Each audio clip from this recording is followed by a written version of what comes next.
Hey leaders, strong collaboration starts with knowing your team, not just their roles, but who they are as people. Intentional and purposeful focus on building a culture of collaboration is the secret for leaders striving to make a difference. In building a culture of collaboration, Curtis and Lorna Hewson will share simple tips, ideas, and strategies to take your organization's collaborative efforts to the next level. Before we jump into the episode, remember to join our mailing list at jlinsiders.com. Every Saturday, we send out an exclusive video only to our mailing list, along with other templates, resources, videos, and much, much more. We also share upcoming events and opportunities you may not hear about anywhere else. Go to jlinsiders.com to become part of the JL Insider community. Welcome to another episode of Building a Culture of Collaboration. I'm Curtis Hewson, lead learner and co-founder of Jigsaw Learning. And I'm Lorna Hewson. Today we're joined by Jeff Gargas, COO and co-founder of the Teach Better team and co-author of Teach Better. Jeff works with educators across the country to increase student engagement and improve student success. While he's never been a classroom teacher, Jeff has spent his career in leadership roles, helping teams build trust, communicate effectively, and work together in ways that drive results. He'll share strategies on how leaders can embed real conversations into their routines to strengthen collaboration and develop a culture where teamwork is the expectation, not the exception. We're thrilled to have Jeff on the show to dive into practical approaches that leaders can use to foster authentic collaboration in their schools. So welcome, Jeff. Great to have you on. Hey, it's awesome to be here. Super excited. I feel like, in my sphere of awesome educators, honestly, I'm kind of one of the last ones for you. So I feel a little bit like you've been putting me off to. No, I'm joking. No, I'm really excited to be here. Love the podcast. Obviously, it's part of our podcast network at Teach Better, which makes me love it even more. Just excited to be here and hopefully share something, maybe one little thing of value. Hopefully they walk away with today. So, Jeff, it's interesting you say the one little thing of value because we know there's going to be a lot more, and we're going to dig into it. But something we've are starting to introduce on the podcast is what we are calling our first minute freebie. And what this is we want people in the first minute of listening to have something that they could take away to action out in their organization. So, if you could, and we're going to dig into the deeper why, but what is one thing that you could share with our listeners that you feel would be an immediate takeaway for them to support building a culture of collaboration? Yeah, and I love that you do this right away so that they get the value right away and then they can stop listening to me. I think that's a great game plan for us all here. Oh, you're getting judged within this first minute, obviously. Right? And then it's it. That's it. So that's great. No, I love that. This probably seems maybe a little basic, a little simple, a little of course, but set aside time to actually talk with your team. And you kind of touched on it in the intro and stuff, talking is not about the work that they're doing, not about the problems that are going on and frustrations, but about them, about their interests, about their lives, about where they come from, why are they doing what they're doing, what irks them, what makes them excited, those type of stuff. Getting to know your people, in my opinion, is I don't want to say quickest, it's definitely not easiest, but one of the most effective ways to increase collaboration, to decrease conflict, to increase efficiency in communication and leadership.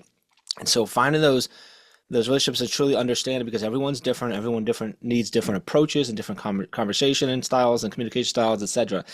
Here's the thing, don't be unrealistic here, right? Yeah. When I say go talk to all your team, they're like, I have a lot of people. Yeah. Right? So I'm telling you, just take some time. All I want you to do is tomorrow or today or just sometime in the next few days, let's say even the next week, look at your schedule, look at all your daily routines and all the things you have to do. And trust me, I know that they change all the time because you're leaders and get interrupted. But find some time. Yeah. Just a little bit of time somewhere on your calendar where you can try to have conversations with just 3 people in the next week. And conversations have nothing to do with work. Yeah. Just conversations. And put that in, make it a priority and make it happen. That's such a little thing. And if you can do that, I don't care if it's every week. Maybe it's only once a month that you're able to pull that off and talk to 3. That will compound over time, and it will become a piece of who you are and what you do. And I promise you, it'll make all the other pieces better. Yeah, I, I love that, Jeff, because it is about taking the time to understand people, not as employees or as, partners in work, but just people as people. I could almost see that like in a Google Calendar being able to say Team Connect hyphen Jeff, that I'm Yeah. intentional on Tuesday at 9 o'clock. I'm going to drop everything I'm doing and just have a chance to go and ask about. I know he was at a ball game this weekend. Love to hear how that went. Yeah. Yeah. I used to have it just on as part of my it was so I did like daily checklists, but every time I'd copy it over from the recent one. I had all my team members' names, and then I checked off throughout the week to do it. That was as I was getting into it. 'Cause I'm like, I want to make sure that I'm not just going to the same people. Yeah. Yeah. I'm actually building it. And after a while, I stopped having to use that because it just Yep. became part of who I was as a leader and what I did. And that was just part of it. And that's it. It can take a while, especially if you have a lot of interruptions, you got a busy schedule. It can take a while to make that part of it. It's okay to make it a checklist to start. Yeah. But the goal is to eventually make it just part of how you lead and part of how you collaborate. So, Love Jeff, it. I've been really, really excited to get to know you over the last number of months, and I found it super interesting that other than the odd high school job, I believe, are like some of the first little. I worked at a record store for throughout Hmm. university and whatnot, but from some of those early things, you've always held a leadership role in some capacity from all the way through. Share with us some of that journey for you to now being part of the Teach Better team. How did that come to be? Yeah, so I thought about it more, and like I was actually I think my first two jobs I was not in leadership. I was a skate guard at an ice rink when I was 16, 17. And then after I went into college, I worked for the university like store for like 3 months. So like those two were just whatever. And then I got hired at an Arby's restaurant in my hometown, and I was like 4, maybe 5 weeks in. I just got trained on the back line. That's where you make sandwiches. That's where you get trained first. Then you go with the fry station. I had actually not even gone over, or I'm sorry, you do fry station first and then over. I can't remember which way it was. Anyway, I was like on number two, and come a night where like 3 or 4 people called off sick, and it was me and the store manager, Cliff, and then the new guy who came in after me, who literally only knew how to drop fries. So you had And like the 1 week seniority. yeah, right. Yeah, it advantage. was like maybe 9 days, right? Yeah.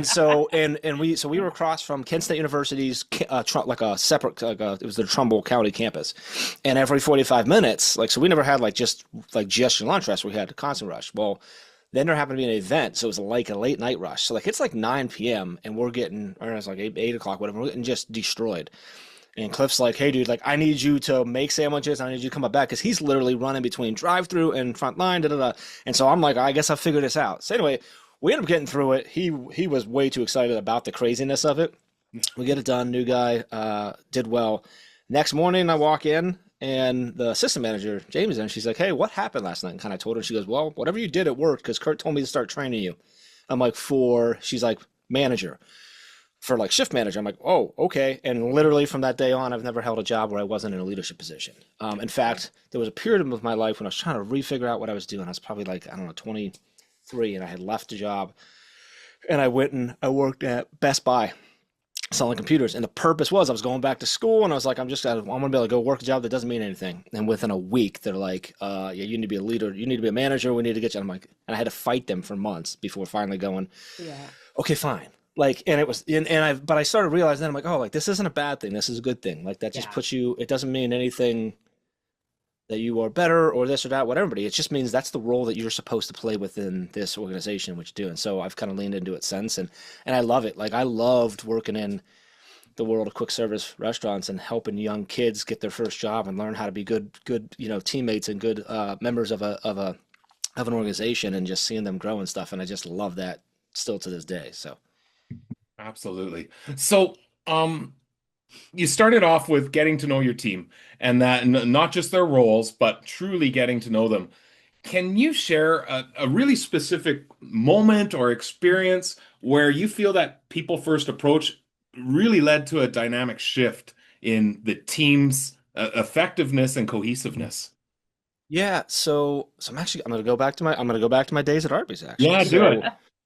So I'm thinking of, and I'm going to change her name for, not that I think she's probably listening, but we'll call her Molly. She was a young girl on our team, and she anyway, her name's Molly. Let me keep my story straight. So we're at a managers meeting. So there's like 6 or 7 of us. What are between it was at the time I was the assistant manager. So it was the store manager, assistant manager, and then all of our shift managers. And it's just like a normal, we have like a Saturday morning meeting every couple weeks. And it turned in really quick to a, hey, I think we should fire Molly meeting. And I was like, what's going on here? Because like, she's great on my shifts. She's got some spunk, Yeah. and she's still learning, but she's great on my shifts. And so we get talking, and here they're talking about she's got this attitude with them and with that, and like she can't take any feedback at all, any criticism, and she flips out and she gives you attitude. And I'm like, that is not my experience. And I started thinking, I'm like, oh, I'm like, I know what's happening. They're like, what? I'm like, well, you guys know like Molly's life? And they're like, no. And I'm like, she was abused like very badly as a kid.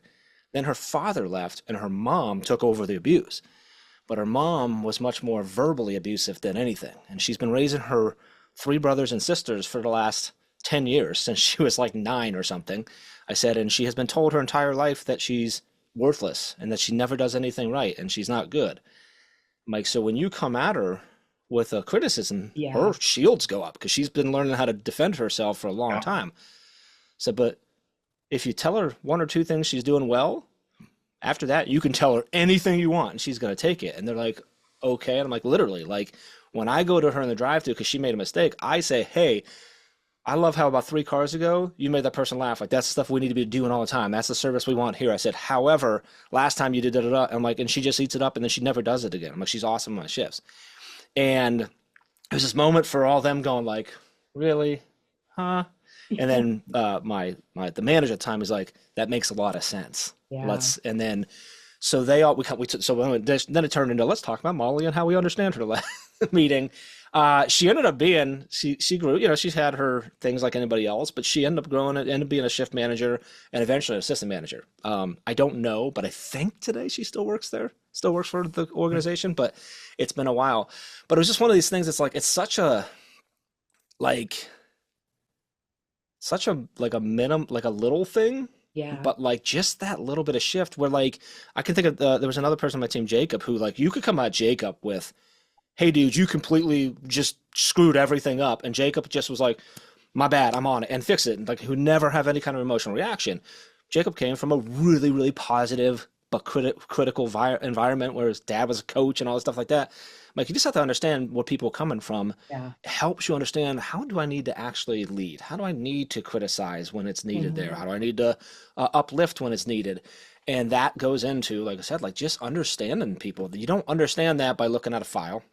Yeah. You understand that by like having conversations. And I learned that from Molly, from random, hey, how's life conversations, Yeah. or just like talking about pop culture stuff, which would typically somehow spiral into her complaining about something. Or when she said, I'm fine, and I'm like, oh, you don't seem fine, and then let her vent. And it's one of those things that then now I just understood what she needed. And I hadn't thought about it until that moment that I was actually doing that. I just realized, oh, Yeah. like, this is what's going on. Okay.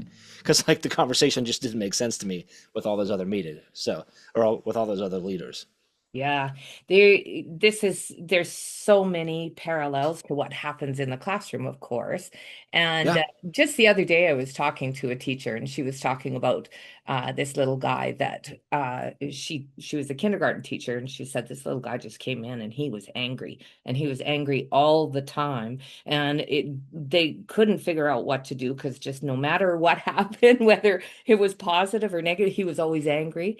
And one day she took the time to, really talk to him and find out what was the history behind, like, what's happening with you, basically, and realized that he was hungry because he wasn't getting nutrition at home. And even when there was food there, he had older siblings that would eat up what was there, and he Yep. wasn't getting food. But just that whole, it only takes a little bit of that focused time to understand what is behind people. What is behind that Yeah. person, and how do I accommodate for that in my role as leader? I love that you said you stressed people there, because I Yeah. was thinking in my head, I'm like, yeah, you know what? Turns out that whether Yeah. you're a drive-through employee at Arby's or full-time college or four-time college dropout that now works in education, or a couple that leads a organization on collaboration, or a student or a teacher. You're just a person. It's Yeah. crazy to think that, but like that's the reality. And when Oh, you and understand people or those people or that person better, you can communicate with them better. Like just Yeah. period. absolutely. Like So you've mentioned taking the time to get to know your team, yeah, and that four-letter word is a tough one in organizations when you hear people that are overwhelmed and just literally say, "I don't I have don't have time time. for yep. more conversations."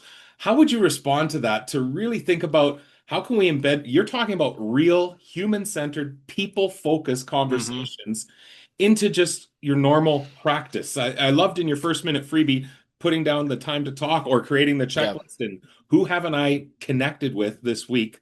What are some other things that you would suggest or have done that you think helps create the time? So I'd love to list off a whole bunch of surefire ways to do it. And I think if I could do that, I'd probably be really, really wealthy at this point. Yeah. Yeah. But the reality is like it's like you have to make it a priority. Yeah. Like it's Mhm. that might not be super helpful. But it's the truth. Like you have to make time, and it's like it's both that simple and also that really hard, like and that difficult. But it has to become a top priority. And I think you can take some easier or like more simplistic or maybe easier, whatever, of like, well, blocking the time off or having a checklist or whatever that might be. And to me, those are the like those are if you most likely you live either by checklists and SOPs or you live by your calendar. That's how what I found most people, right?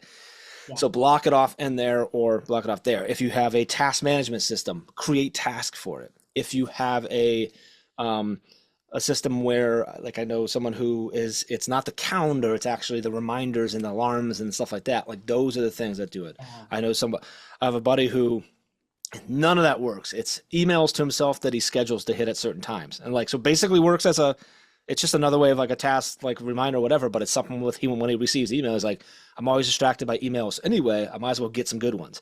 And so he has things like that. And so you need to understand yourself and how you work and what's actually going to allow you to get to making that priority. But that's the key. And again, I wish it was simple, but it's not. Now, if you do that long enough, and quote unquote long enough could be a week or two, or it might take 3 years, to where it just becomes part of who you are, it gets a whole lot easier because there's no longer a thing you have to do or thing you have to prioritize or put in. It just becomes a part of how you interact with people on a daily basis. And I think that was one of the things. I'm going to go back. I'll harpen back to the Arby story just because that's the one I used. I realized it took us a little bit in that meeting to realize that like I just naturally did that, and that's just it is just who it is, right? Um, couple of the other managers like they didn't, right? Because they were just so flustered and going crazy when there. Because like when you walk into a restaurant like that, so give you an idea, I never ever started my shift less than an hour earlier than I was scheduled because you were that what you had to do was that far beyond realistic within the 10 hours you were there, right?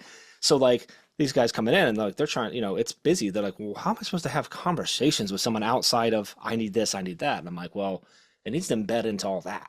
Yeah. It needs to embed into the stuff. I'm like, I have a lot of conversations with our team in the drive-through while I'm getting bags and we're running back and forth. It's fun that way too. Because now we're hooting and hollering, we're having a good time. People at the counter are seeing it. Like it's just a culture thing. But I didn't realize I just did that naturally. And Yeah. so you might not do that naturally, and that's okay. That doesn't make you a bad leader or anything like that. You may just have to work on that and getting that thing in. It's like when we do anything, right? Yeah. Exercise, eating healthy, anything like that. You have to like focus on it for a while, make it a priority before it becomes just part of how you do things. And so, yeah, so I wish I had a whole bunch of great ideas, but the reality is you have to figure out what works for you and figure out how do you make this a priority for now and a piece that you won't miss that you have to do so that then later it just becomes part of how you operate and collaborate with everyone. The part of that, Jeff, that's really interesting to me and just had that aha with it as well is when you're doing that, when you're making it a habit, just a regular part of who you are, I don't think it's the one way that it's all about you. I've found that people start reacting a little bit differently, where before I might have to say to my Molly, "Hey, how are things going?" "Oh, great." They don't seem great. Eventually, I'm going to build up that trust where I can say, "Hey, great to see you," and somebody says, can I have just a couple minutes? I got to get something off. They're not going to do that unless you've built up that relationship. Yeah, they have they're comfortable with you to just go like, oh, I know I can complain about life to Kurt because he cares. And I feel like he actually cares.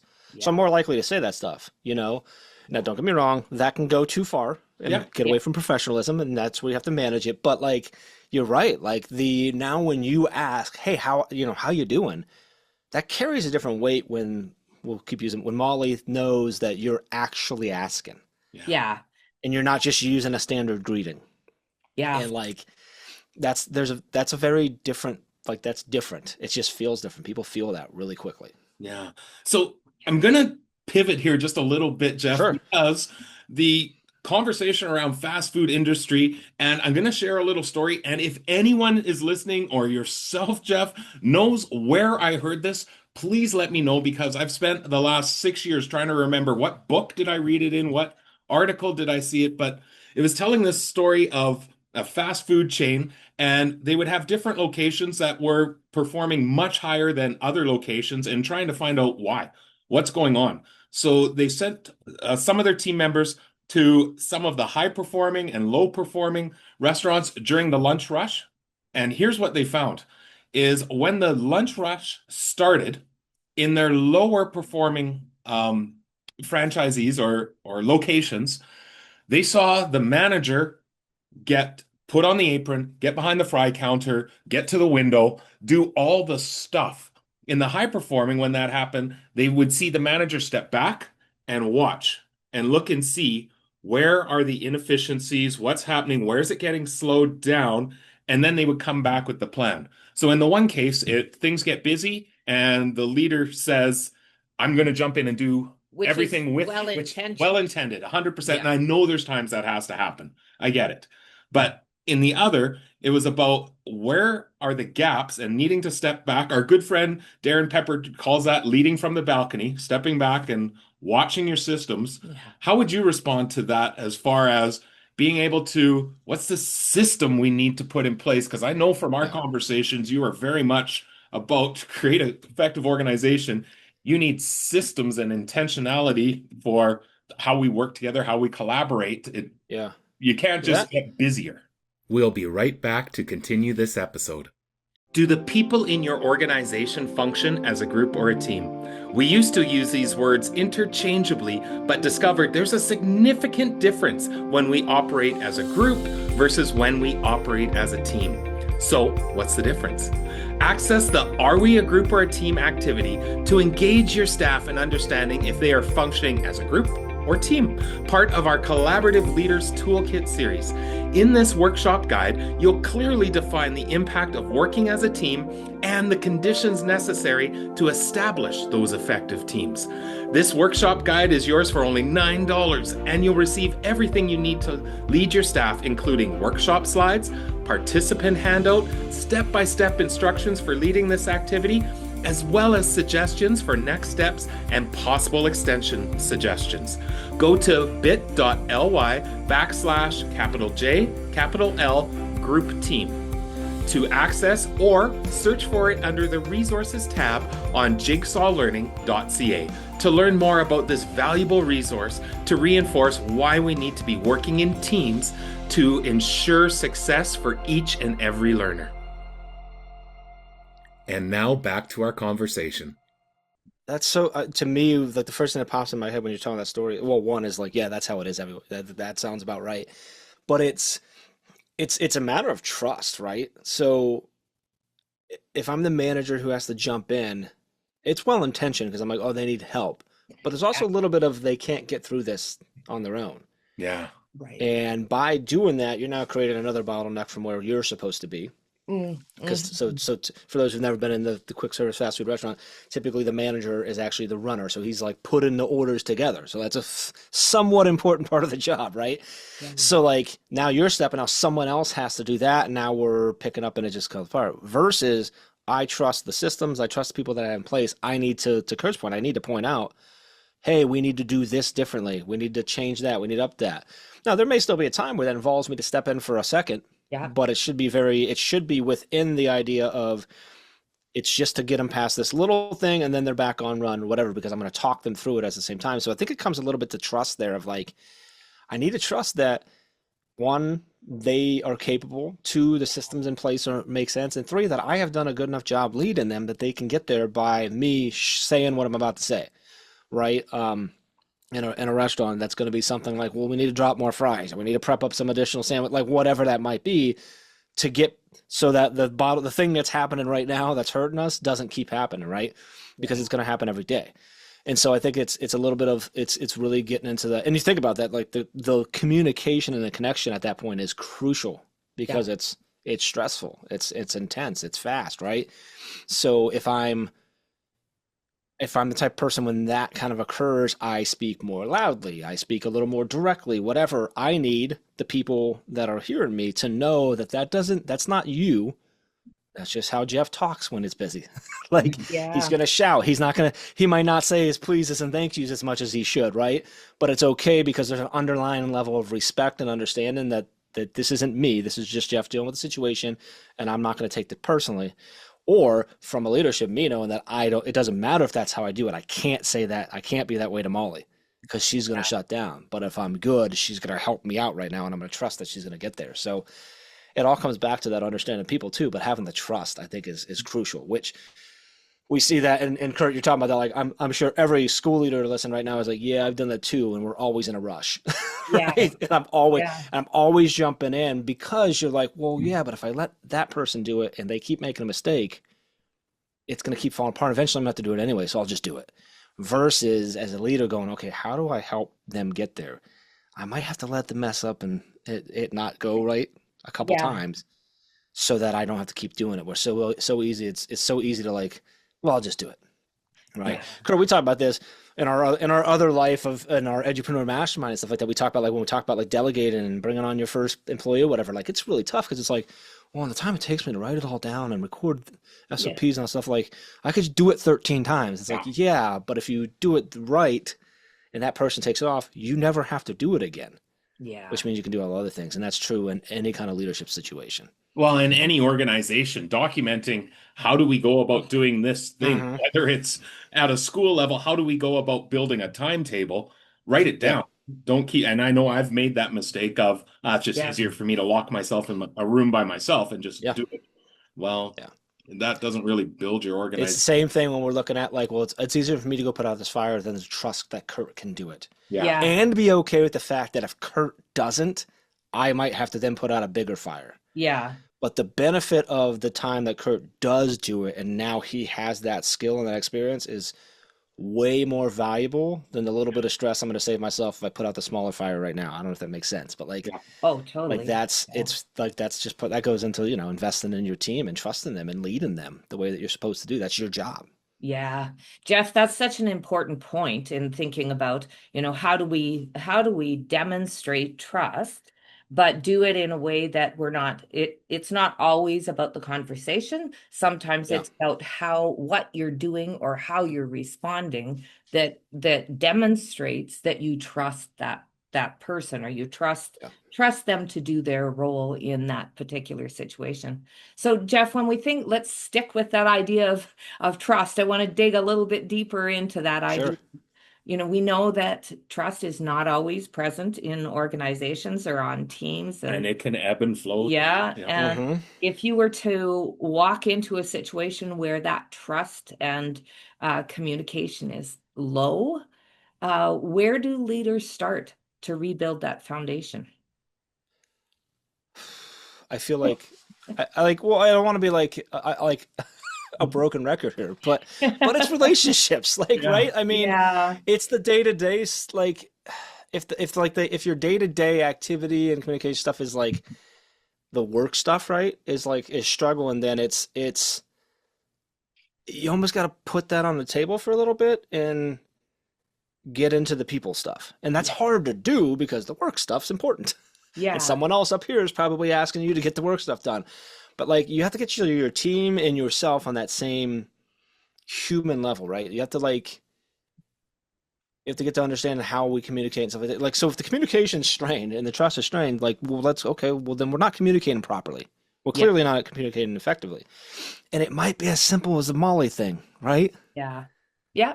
Right? Because my entire team's Molly's, or maybe I'm new in this leadership position, and the most previous leader didn't have great, so their shields are constantly up, they're ready to go. But we talk about like I think we already said the story, but like the student, right, or the Molly who like knows how to defend, and the student who's just always upset because they get yelled at, or they've always been yelled at for the last 4 years, and they're dumb, quote unquote, and stuff like that. That doesn't change when we're older. Like I know we think, we're different, but we're all the same. And I don't care what industry you're in. Yeah. Like everywhere. Like I've done a lot of different things. I've been in a lot of different places, and like I'm not I've never actually been a classroom teacher, which is unique. But like everywhere, I don't care what industry you're in, what title you hold, what title you don't hold, whatever like that. Like everyone's frustrated. Everyone's job is hard. It's because it's all relative. No one's job appreciates them enough. No one gets paid enough. The society doesn't respect anybody's job, and it doesn't matter. And we can have a debate all day about whether it should or not. Yeah. Whatever. It doesn't matter because everyone feels that way. Because the reality is we're all just humans trying to do things. Yeah.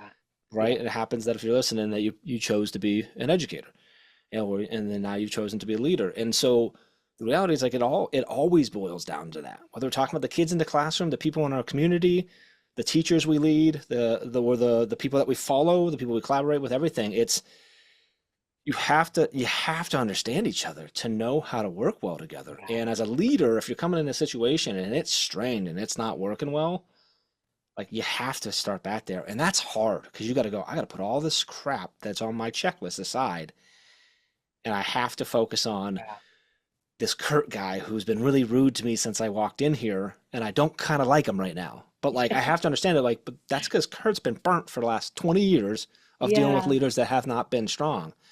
Yeah. And if I can just show him a little bit that this is actually going to be different, and it's not some little exercise I'm doing, but it's actually how I'm going to do it, that's going to change a lot quicker than I think.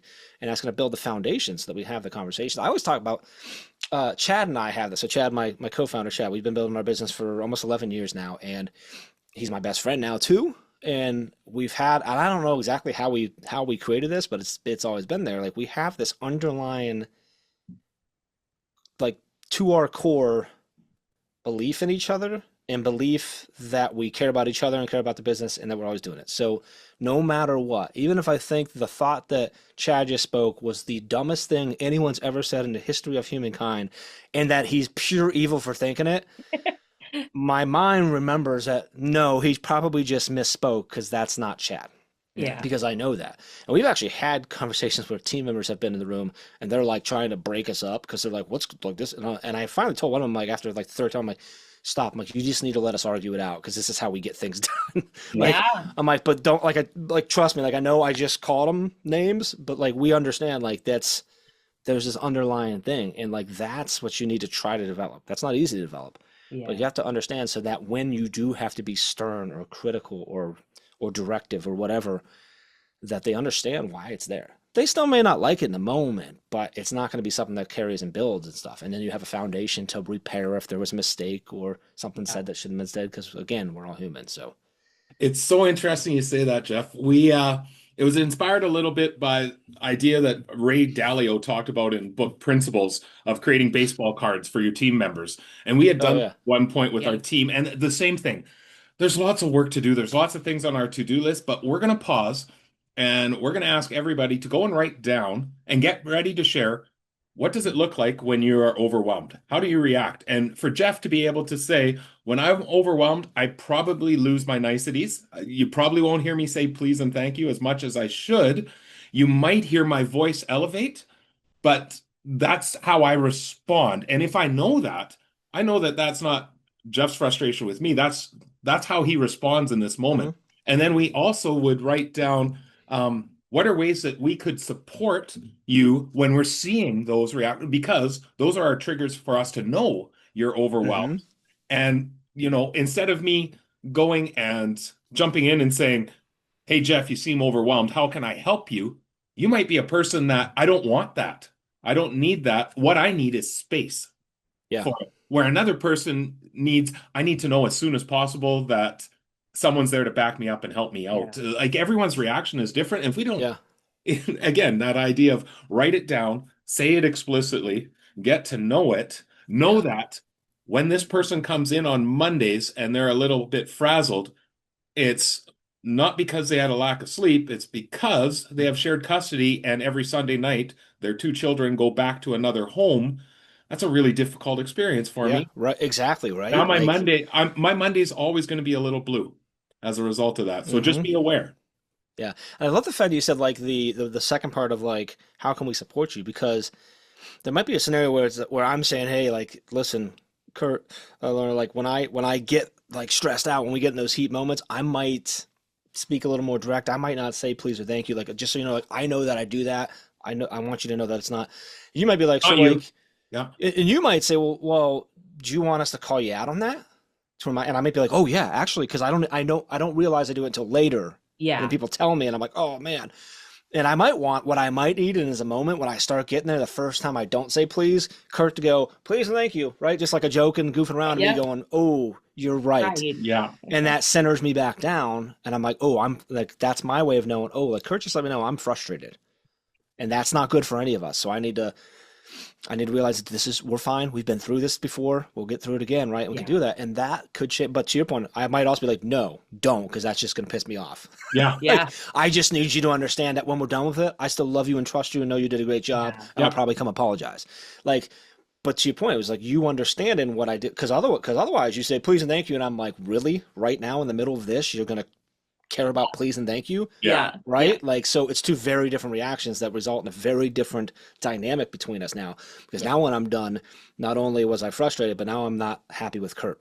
Yeah. And Yeah. now we have That's to great. either I'm just going to harbor that and not like him, or we're going to have a conversation that didn't actually need to happen because if Kurt knew me.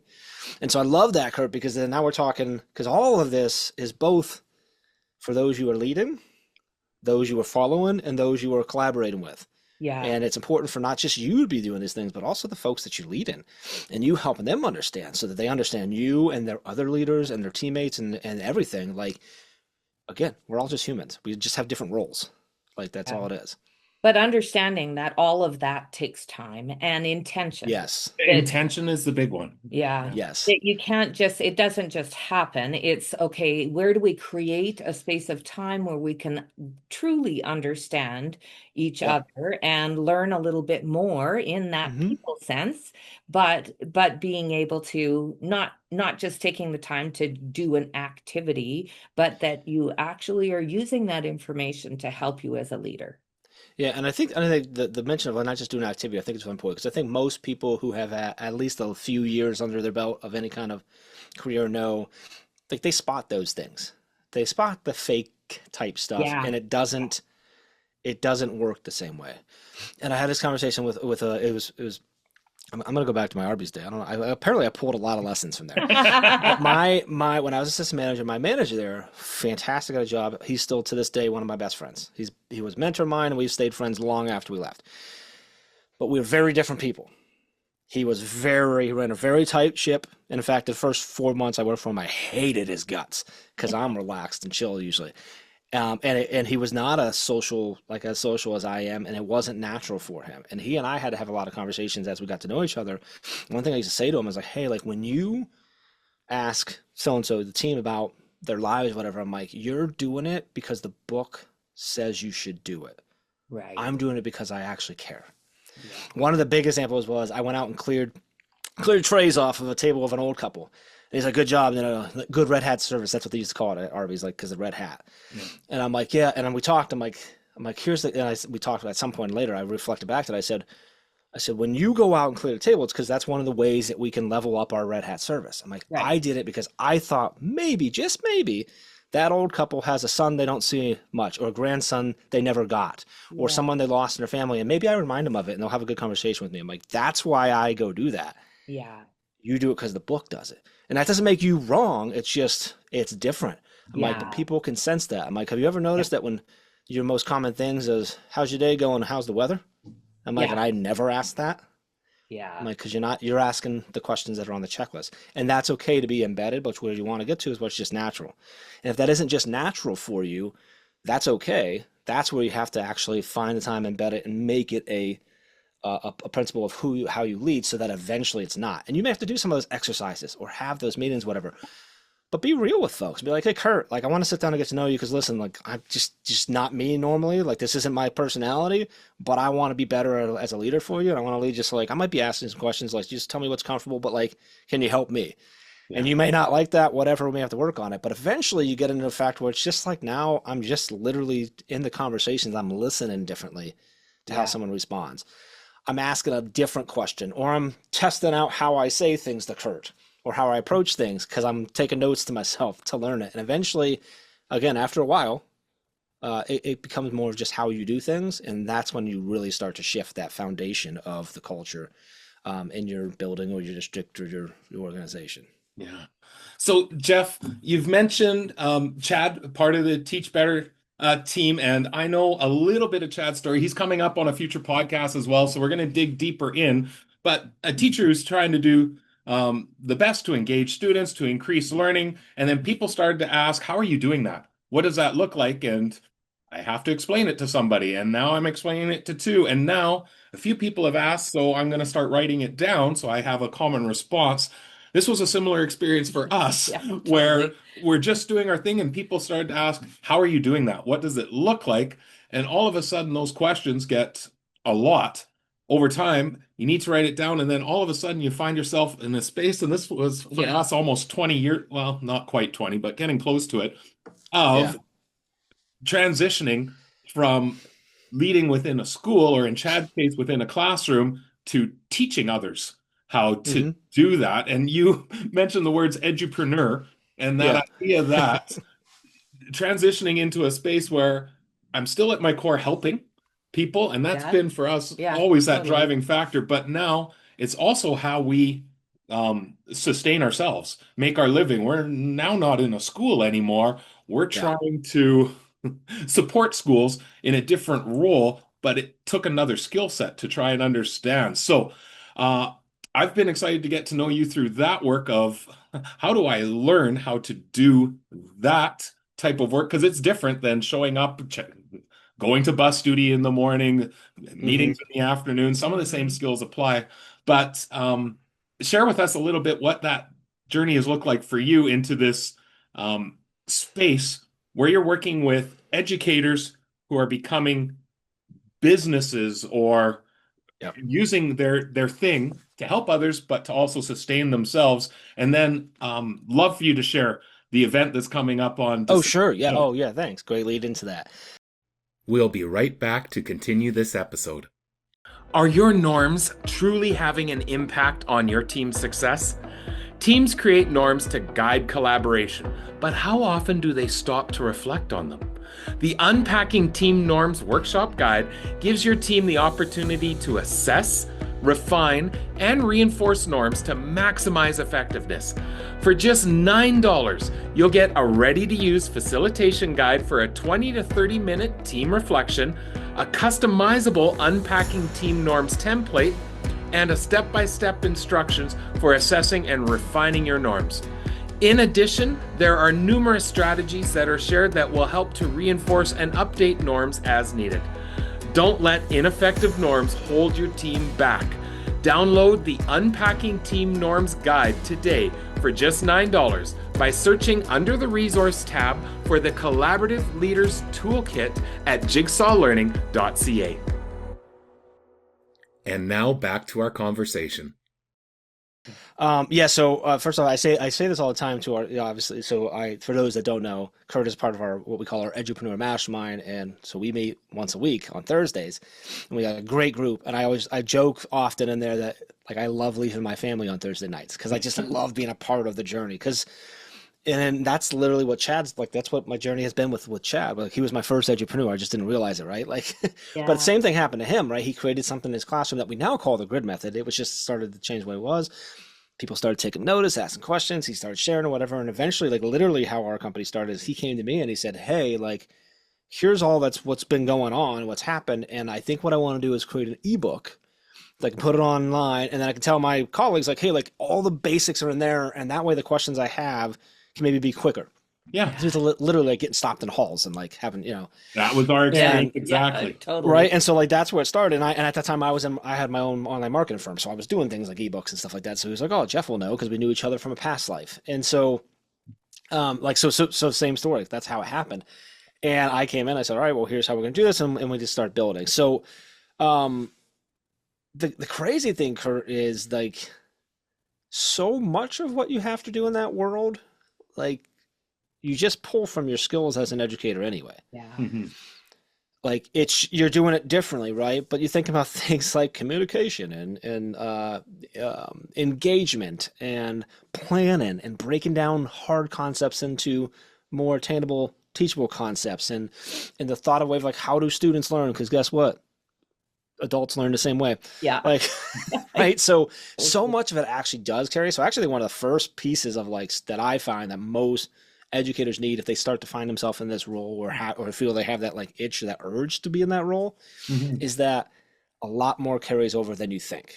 Yeah. Now, at the same time, one of the hardest things is when you're someone who has 15, 20, 25, 30 years of education experience in education, like as a teacher or admin or whatever, is the understanding that you're kind of coming to the bottom of everything over on this side, right? Like you're starting all over again. Just because you are a really, really experienced teacher doesn't mean anyone cares about the new brand that you're launching. Now, that doesn't hurt by any means. But it's like this, so it's this weird piece of like, so you're starting from the bottom here and you got to learn how to do it all, but you already have most of the skills you need. You may not understand social media or email marketing or SEO or how to build a website, whatever, but like you have all the skills that will be required to start doing those things. And so I think it's a weird, and then I think the second pieces that are tough, and this was, I'm sure it was yours. I think you and I have actually had this conversation, but I know with Chad was the hardest part of like, I'm leaving my students. Yeah. I'm a bad teacher. And Chad had to really look, and it was kind of like, it wasn't his intention to leave. It just kind of eventually got to that point where like, hey, we can't keep doing what we're doing unless Chad leaves. Yeah. And it was like, well, okay, well, we can either just stop and that's fine, or he needs to leave the classroom. And it took actually us talking a lot about the fact that like, hey, like on average every year you have the opportunity to impact like 130 something kids. Yeah. This one client that wants to hire us that's going to require you to leave your classroom, it's like, 1,000 or something like that, or whatever it was. I'm like, and it took a lot of him going, oh, okay, interesting. Mike, and also, Mike, if we do that again and again and again, it's going to grow more and more and more and more and more, right? And so one of the things that I actually present at conferences is increasing your impact. It's literally this. It's me trying to get other teachers to go do this. That doesn't mean that you need to leave the classroom by any means. There's a lot of people that are doing some really great things, impacting kids without having to leave the classroom. And that's always the goal, in my opinion, unless it's a goal of yours. And so I think some of the first things. Like you have to get past the fact that like you don't know what you're doing because you're smart, you're going to figure it out. You have a lot of skills. And also this, because to be a teacher, you have to have that server mentality, or the servant mentality. Like, and so it's tough to walk away because you feel like you're walking away. And that's okay. That's a valid conversation to have with yourself and your support team, whoever that is, with your spouse, friends, whatever. Yeah. Jeff, I wanted go ahead, please. Just for 1 second. Yes, please. What you're describing is exactly the battle that we had through. And had to go back to the core values of why did I get into this to begin with? It was to make a difference for kids. And when I was in the classroom, I could make a difference for however many that is. For me as an elementary teacher, it was around 25. When I move into leadership and have a school of 400, I'm impacting 400 with my day-to-day interactions. And then you keep going to get to a place of, if we can engage in this work that people are asking for and that we know makes a difference, oh my goodness, the impact now becomes thousands and thousands potentially. But it is a mindset though that you need to, as an educator, you need to wrestle with that and understand that your impact, absolutely you're impacting students in your classroom, but the potential of being able to support leaders and teachers is just phenomenal. Your reach just and so I think you have to figure out in yourself whether is it the impact and the expansion of my impact on students that's actually core to me, or is it the interaction that I have with my students every day? Because those are two different things. Yeah. Because you can impact those students in a whole lot more by sharing the things, but if it's that interaction that actually keeps you, then maybe that's not the right path for you, because you need to be in that classroom, right? Or you need to be in that building. And there's nothing wrong with either one. I think that's the key piece. But those are that's the hardest sort of like hurdles to get over. And I think from there, and this will kind of lead into the summit stuff, is from there it's it's understanding that like the world of doing anything in an entrepreneurial world can be really lonely and difficult, even though you have the skills and you're more than talented enough, whether you're kind of side hustling it or whether you're trying to make it a full-time thing or whether you're in the process of moving over. And so finding that support system and the people that are also on that journey as a way of helping support you, which is like why the mastermind exists. It's actually, so that's all part of our, what we call our edupreneur community, which is a few different levels of how you can join that community. But that's what that's meant to do, is to help educators who are trying to do things. And it was kind of accidental. It's funny, we talk about like how it kind of like accidentally became a business. Well, so did that. That started during COVID, when what was the audio only Clubhouse? Yeah. Was the audio only platform. And I started hanging out with some folks that were administrators. Darren Pepper was one of them. We mentioned him earlier. That were part of our administrator mastermind that we do. And there was just some random conversations in some of those meetings that when one of them asked about what we were doing, and then they started talking, we started talking about entrepreneurship. And we're like, well, that's not the space. And I'm like, well, hey, I'll start doing like a weekly, we can just hang out on Clubhouse and we'll talk about, business. And eventually they're like, can we like do this a little more formal? And I'm like, oh, okay. And so we established a little thing. And then team's like, hey, you should charge because we're paying for things for and so like, all right, hey, I'm like, hey, will you guys pay like this much? And like, yeah. And so we started doing it, and then it's just growing, and now it's more than that, right? We have the community with you have the community, then you have the mastermind, and we also have our MBA mastermind and stuff. And so all that's to say, and I thank you for allowing me to talk about this, but on December 6th, we are doing a free virtual summit for educators that have an interest in maybe doing something. Maybe you're already doing something. Maybe you've been doing something for a while and you're looking to scale it up or go full time, or maybe you're full time and you're like, oh crap, what now? Whatever it might be, we've got, I don't even know, I should have studied for this, that I have how many sessions. I think there's 12 or 13 sessions that we are running throughout the day. It is free. There's a VIP package, but don't worry about that. Like, it's free to come join and get in there. Kurt, you were one of the people that are speaking. You were going to share something that I think that your team does so really, really well with how you handle your content and the repurposing of that. But we've got people talking about how to write a book, how to get how and why you should get a TEDx talk, and about selling, which is a really ugly, nasty, yucky, scary word especially for educators. And just things that to look for and plan and stuff. So wherever you're at on this, if that's something that's interesting to you. That's happening on December 6th. It's free to register. It's teachbetter.com/edupreneur summit. And so edupreneur is edupreneur. You have to look up entrepreneur to figure out how to spell preneur. We'll throw it in the show notes as well. Yeah, throw it in the show notes because you have all that info too. And so it'd be awesome to come out and do it. There's no commitment to anything like that, but it gives you a chance to connect with others that are also in that world and stuff like that too. So it's super exciting. Like I said, it's like one of my favorite things. And I look at it, took me a while to realize, I'm like, oh, like Chad's like, well, yeah, you kind of coached me first. And I'm like, yeah, you're right. Like, and I love that. Yeah. Like, this business was the first time in my life that I didn't have like 6 businesses going on, because I finally went, oh, like, this is it. This is where I'm supposed to be. This is what all that other stuff was for. And now that I get to also work with other passionate educators that are doing things and impacting things, I'm like, for me, I'm like, every day, that's just me extending my impact again and again, which is awesome. And Chad sees it as the same. He's just like, oh, Jeff's helping me extend my impact over there too. And I'm joking. Chad's involved too, but I like to joke that he doesn't do anything. All right. So that's December 6th, and we'll throw it into the show notes. And then we're also hosting our own summit on December. You are, which I'm excited about as well. Yeah. All around our collaborative response framework that has been in the development for 20 plus and continues to grow. But you're going to join us for our opening to I am. We're going to give some stuff away too. Give some things away. Yeah. Excited. Yeah. Just share the great work that Teach Better is doing to impact students. Super excited. Yeah. I'm excited to be on that on December 1st. So. All right. So Jeff, you've shared how to get in touch in regards to the summit, but if people are listening and want to get in touch with you, well, how's the best way to do that? Sure. So everything's over at teachbetter.com. We try to make that really easy and simple. And my email is just Jeff, Jeff, at teachbetter.com. So you can always get me there. On social media, I'm usually at Jeff Gargas, except on Instagram, I'm at _Jeff Gargas, because that pesky Jeff Gargas from Chicago, Illinois got there first. But I actually know him. But so that everywhere there on the team is at Teach Better Team on all the platforms. But again, over at teachbetter.com, where my email is way to do it. And you can reach out. Like, I just freely give out time like that. I enjoy conversations. So. Yes, you do. Well, thank you so much, Jeff. It's been such a great time being able to chat with you and learn a little bit more about you. And as you mentioned before, that Curtis is part of one of your cohorts that you are working with. And I actually am always sitting in the background listening as well. So you're kind of there too.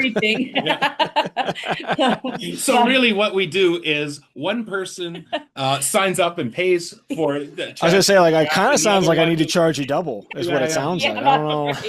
the other one just lurks. Just lurks in the background. Oh, but it's been just such a pleasure being able to just really chat through the And week Jeff, we with love you. your insights again on building the team, and remember that your team exists of humans. Love that idea and respect the human. Know the Yeah, and support the human. I appreciate you. I appreciate you having me on. I appreciate what you do just on a day-to-day basis and the impact that you're having. And I'm glad that you're doing more and more in our states down here, helping us out too, because we need a lot of help. But yeah, I think, yeah, we got to put it, sometimes you got to put it all aside and just be human, right? And just focus on that. And if you do that, a lot of the other junk will just get taken care of. Because those humans that you're interacting with are capable, they're smart, they're passionate, they're gonna get the stuff done, you know. But not if they don't like you. Or at least not as well or as fast, right? So we got to understand them. All right, Jeff. Thank you so much, and we look forward to our next conversations, my friend. Appreciate you both. Take care. So, Jeff and I think we've only connected for maybe 8-10 months, maybe, but it feels much, much longer because I love his perceptions and how he talks about just support, know your people, know your team. He embodies that in the conversations and work that we do, but some really good reminders.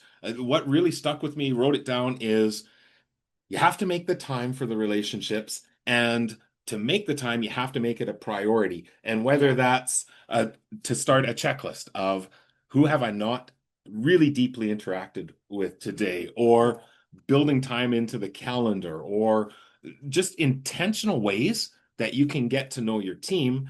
But then from what we were saying too, create time so that the team can get to know one another as well, that it's not just a leader interacting with individual team members, but the whole team coming together and knowing us as human beings, not just from our roles in the organization. One thing that he talked about is how he naturally, just within his own personality, he was doing that and not really understanding as a leader that was an important thing until reflecting on it later. But I love that, because there are some people who naturally take the time to understand, ask those personal questions, remember things about you, because it's just naturally a part of them. But the part that I love is that through, that intentional understanding that that's important, people who don't do that naturally can actually build that skill. And I think it's a good reminder for any of us when we're leading teams to understand that every one of us has things that we are good at, strengths and natural leanings, and things that we may have to work on. And so if this is not something that you come by naturally, well, then when we work on it, you have to make it intentional and a priority. I don't think Jeff has to necessarily write down a list of people and who have I connected with this week. It's just happening naturally. But for another person, we might have to do that. And again, I like that idea of you're building a regular habit where, 3 weeks, 3 months, 3 years, I might not need the intentionality because it's just how I roll, how I operate. But I love that you can learn that. You can learn that through the intention of doing a checklist or doing a, calendar invite that is a reminder to you, or even said emails, like being able to send yourself emails that, remember to do this, right? And I really appreciate the fact that you can learn through that intention, which is really amazing. Absolutely. Jeff, the people-centered piece is so, so important. And as educators, we know how critical it is for us to be able to build relationships with students in classrooms, with leaders, with their teachers, and building those relationships and understanding them as people first before really jumping into the aspects of work that we need to do, which is important. And I kept thinking about one of those intentional ways of doing that is to do personality inventories and being able to share those with each other and then discuss how does my inventory of who I am, or what this survey is telling me about who I am, how does that interact with you, and how do we collaborate in a way that that understanding is underlying. Absolutely. So some really great takeaways here in today's episode. We once again would love to thank our guest, Jeff Gargas from the Teach Better team. Please reach out to teachbetter.com. And if you are listening to this and you have that idea, or you are working on something that you know is having impact for people within your organization or within your classroom, and are thinking about how could I share that idea with others and grow that impact, you definitely want to check out that Entrepreneur Launch Summit that Jeff talked about, December 6th. We'll make sure that there's a link in the show notes. Just if you're thinking about what could be a next step, potentially, maybe something valuable for you. We also, as always, have two requests. First is that you join or share our mailing list at jlinsiders.com.